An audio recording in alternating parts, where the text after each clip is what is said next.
On Sunrise, protesters in Portland speak out against Elon Musk's government involvement, what they're telling people to do this weekend.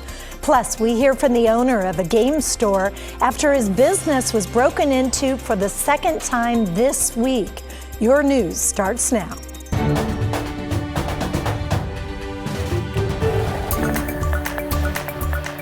Good morning, and thanks for joining us. It's 6 o'clock in the morning. I'm Libby Dowsa, alongside Daisy Caballero. Good morning. Yes. It is raining outside. Just good old-fashioned rain. Good old rain, no freezing rain for at least us. That's not actually going to be the case. For folks over in the Dalles, in the upper Mount Hood Valley. So folks there are actually seeing a wintry mix right now, as you can see, and are expecting to continue to see these conditions until about 1 o'clock this afternoon. But yes, good morning, everyone. Happy Sunday to you. But yeah, good old rain passing through the coast range, up and down the I-5 corridor, and of course transitioning into snow for those higher elevations, which we're going to be getting a lot of snow. We'll talk more about that in my full forecast. But looking at our rain so far today, just a few traces for Vancouver and Portland, closer to more than 1/10 of an inch of rain for Scappoose. Take a look at Astoria, over 3/10 of an inch. Live look right now through the Wells Fargo Skycam. It is a little cloudy as well, alongside some fog off in the distance, 40 degrees, so a bit warmer than where we were yesterday at this hour. 37 though for Forest Grove, 41 for King City, 42 for West Lynn. Looking at the rest of our map, 33 degrees for the Dalles, 27 for Baker City, and 27 also for Burns. So here's your look ahead for today. By noon, many of us are actually going to be reaching the mid to upper 40s, some the low 50s. Will we be hitting 50s? I'll tell you in that 7-day forecast coming up. Thank you, Daisy. We saw scenes like this in Portland and around the country Saturday. Protesters showed up at Tesla stores, upset over CEO Elon Musk's involvement in the federal government. John Adams has our story. Protesters waved signs and called for action outside a Tesla store in South Portland on Saturday. They say the company's CEO, Elon Musk, and the Department of Government Efficiency he oversees are causing permanent harm to the country by slashing jobs across the federal government. I worked at Tesla 8 years ago. I'm a big fan of EVs. But I'm a bigger fan of our democracy. If we don't have a democracy, we won't be able to solve problems like climate change and everything else that we care about. Demonstrators are urging people to sell their Tesla vehicles and dump Tesla stock as a way to push back against the world's richest person. Tesla stock is the foundation of his wealth. If we can boycott the sale of Tesla cars, if people sell Tesla stock, we can get rid of this guy. Oregon Senator Ron Wyden has been vocal in his opposition to Musk's role in the Trump administration and has tried to block Doge's access to Americans' sensitive personal and financial information. Wyden held multiple town halls in Oregon on Saturday where he fielded questions about sweeping federal cuts and other topics.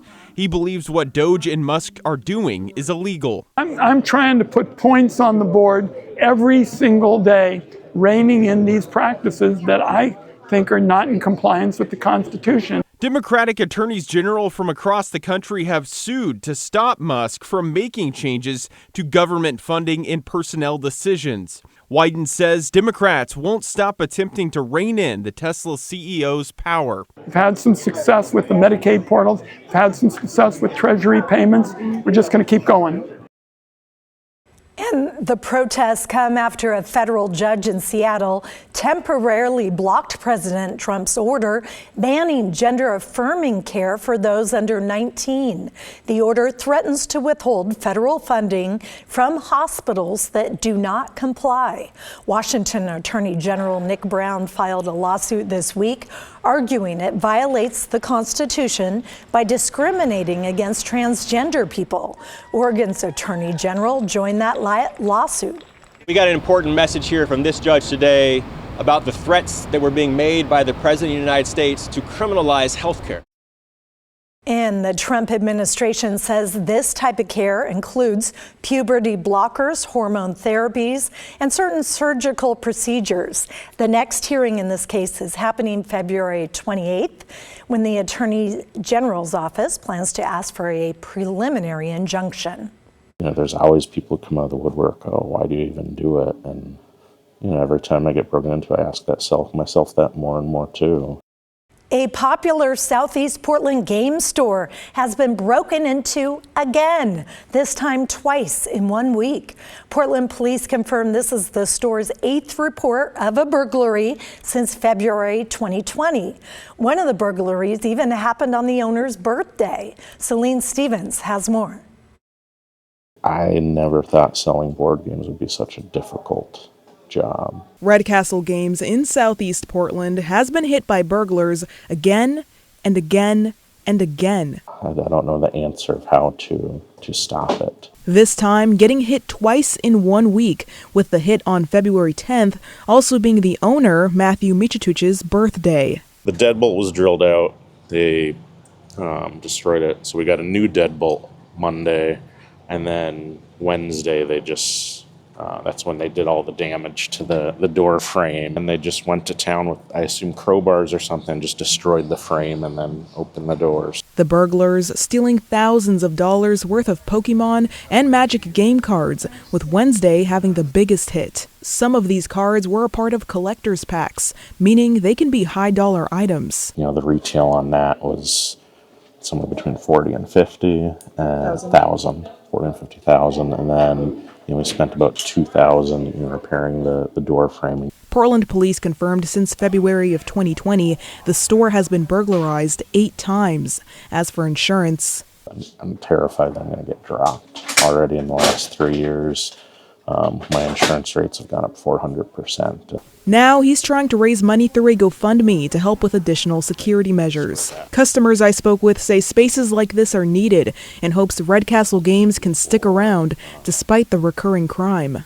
It's the whole concept of a third space, like somewhere to go that isn't work or home. Losing any of them would be a shame. These guys do so much to keep our teenagers and such entertained locally. If you go by here on a Thursday night, it's wall to wall. Like this place is important.